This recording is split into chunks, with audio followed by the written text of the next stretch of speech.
Nostalgia, noun, a sentimental longing or wistful affection for the past, typically for a period or place with happy personal associations.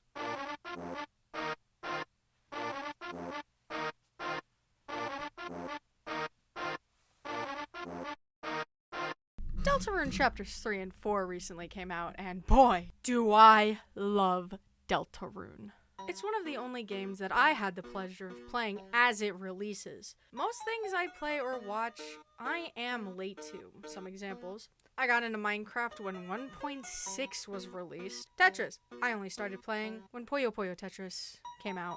Even one of my biggest interests, Just Roll With It, I only got into late 2023. Even The Adventure Zone, or any of the McElroy family of podcasts, I only started watching in 2019 when one of my Instagram mutuals made an animation to a Taz audio. Even Homestuck I was late to. One of my friends showed it to me during one of the hiatuses or whatever. But with Undertale and Deltarune, I have my OG ticket. I played Undertale November of 2015. I downloaded the sketchy file posted by the Undertale Twitter account in 2018 labeled Survey Program, and now here we are. Deltarune Chapters 3 and 4 are out for the world to play, but something about Chapter 3 has caught my attention. Yeah, the big CRT man, Tenna. There is something interesting in the underlying theme of Chapter 3, taken away from the game as a whole. Chapter 3 alone is probably my favorite part of the game because it reminds me of when I was a kid. A prominent feature in this section of the game is Tenna trying oh so desperately to maintain relevance in a world constantly advancing in technology, trying to get Chris to remember the good old days, and for him to be used as a TV, as entertainment again. I know a lot of people can relate to this, especially people who grew up in like the 80s and early 2000s, when everything started to pick up the pace towards a non-existent finish line. I still remember the TV from when I was growing up. We didn't have much when I was a kid. We lived in a basement studio apartment at a friend's house for a while. And when you're an only child with both parents constantly at work, I was very lonely. There was a sitter, of course, but she was over 10 years older than me, so all I had was the TV. This big 27-inch sharp CRT. I have a smaller one right next to me, too. This one was in our kitchen. It has a VHS player built in. They don't make it like they used to. We had so many movies, both legit and bootleg, mainly bootleg. All of these shelves would be full. We also had regular cable. I remember my dad and I would stay up Saturday nights into Sunday to watch Toonami, One Piece, Naruto, Inuyasha, Bleach, Dragon Ball. You name it, we watched all of it. Later on, my cousin John moved with us. Still a 10-year age gap, but he did bring one thing with him that also contributed to my development. An Xbox 360. We got Rampage. We got Destroy All Humans. We got this Winnie the Pooh game that I don't remember nor will look up, but we got that too. All in all, despite the location I was in, the dire straits of an isolated childhood, I had all I needed with that CRT. When we moved, when I was 8, I finally had my own room, which also meant that I had my own TV. A little Bratz CRT with a built-in DVD player. That was the highlight of the sleepover, I'll tell you. I remember I had one of my friends over and my dad gave us a copy of Piranha 3D when we were like 12. And let me that movie is not for kids. Watch at your own discretion. But the funniest memory I've ever had with this TV was when my friend Nicole was staying there for the night and brought her copy of Panty and Stocking with Garter Belt. We had like 5 episodes left of the entire thing when my mom walked into the room, saw what we were watching, got mad, and told us to stop.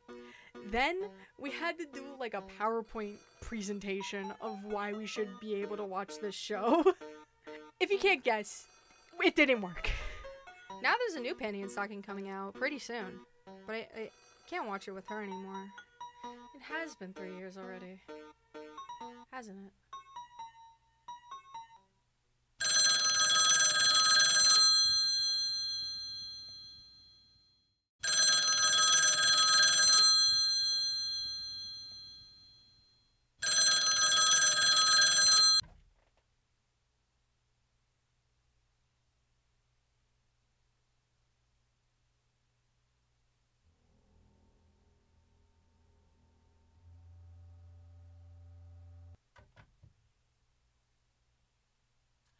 So in Chapter 3, we start in the Dark World and it's centered around a game show.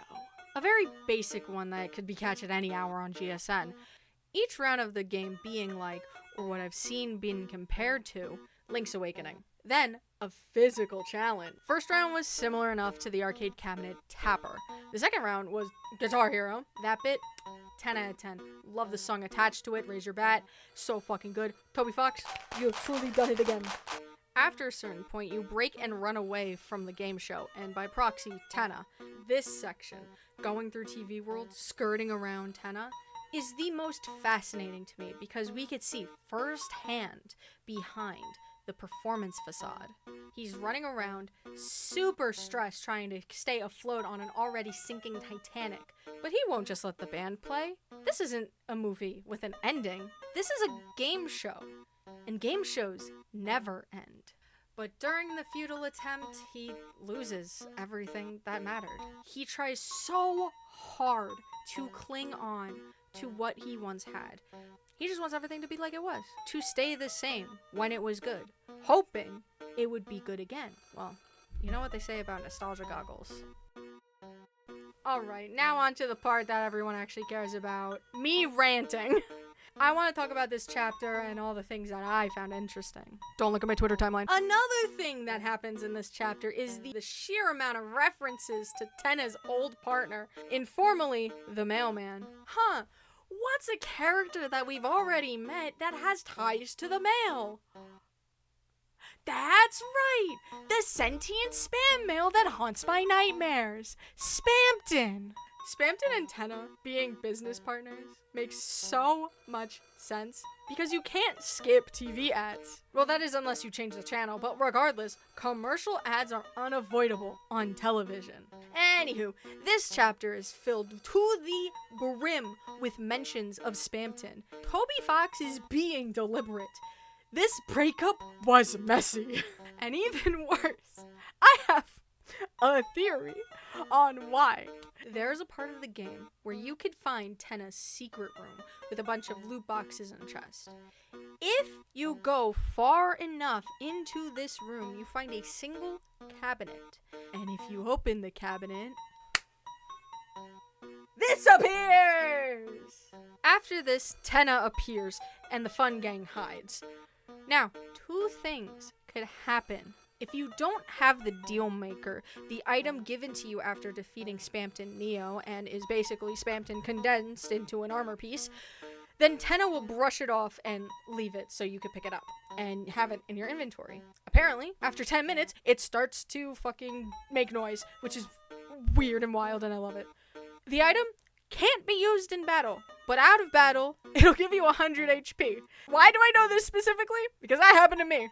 On my main save, I didn't beat any of the secret bosses, and I just played for vibes, and then accidentally used the Peepus before the Titan fight at the end of Chapter 4. I'm not kidding, it was completely on accident. It was purely on accident. I did not mean to use it. But if you have the deal maker equipped, the scene plays a bit differently. Tenna is at his wit's end. Having the Peepus shown on camera is a big no-no, and he says it's over. To which the deal maker, I wish I had it, I bought it, I don't have it, imagine it's in my pocket. The deal maker item hops out of your inventory and Spamton materializes right there. Excited that his ex-partner kept something of his from all those years ago. Tenna's response. Yeah. Okay, now on to the small theory that I've been thinking about since 2021 when Chapter 2 was released. I have never talked about it, nor have seen anyone say it online ever. Or maybe it's a general consensus. I don't care. I want to talk about it anyways. What the fuck is Spamton? He's an Addison, but not quite either. He's based off of a spam email, more so proven by the fact that his name is an anagram, Toby Fox's favorite thing, of Postman. And now, with Tenna talking about him with the moniker Mailman, which, I mean, same. But that's besides the point. We know how Spamton got to this point, being broiled down to a puppet. The imagery is very obvious, but why is that?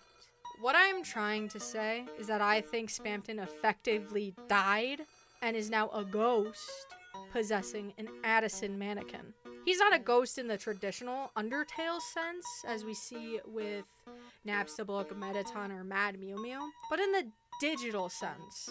A digital ghost, if you will. I think the Spamton we meet is a recreation, or whatever was salvaged after his transformation. Quick note, gotta say that I love the interpretation of Spamton being thrown into the acid pool. He really had a Jeff the Killer moment, huh? Anyways, this is basically my explanation on why his speech pattern is like that and why Tenna doesn't recognize him during that cutscene. Do I have proof? No, not at all. Never. Why would I? Other than his literal sprite put next to the mannequin you can buy, and a fun little motif at the end of Big Shot. The Mad Dummy motif.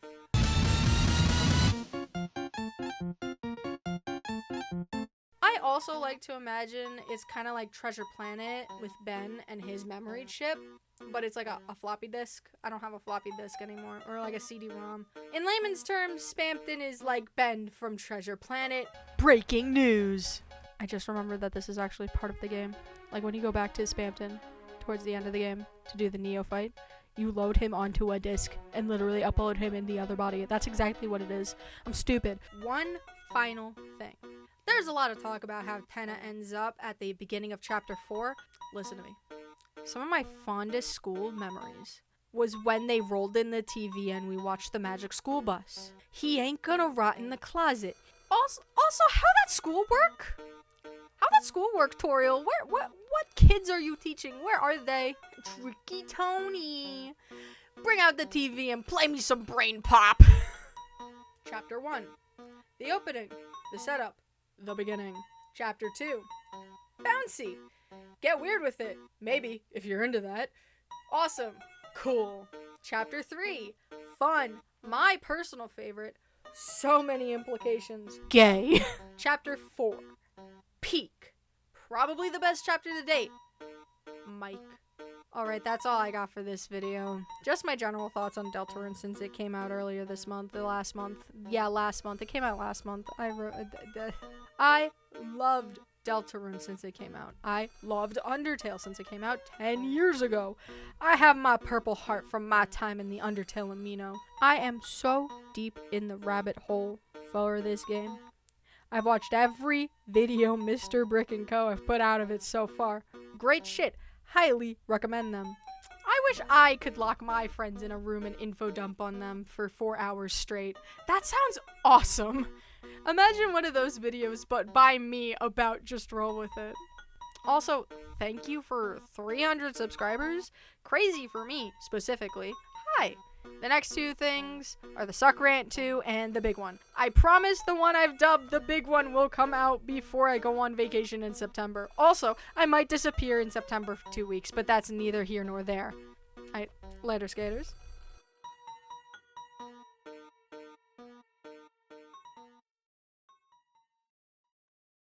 Actually, I do have one more thing to talk about.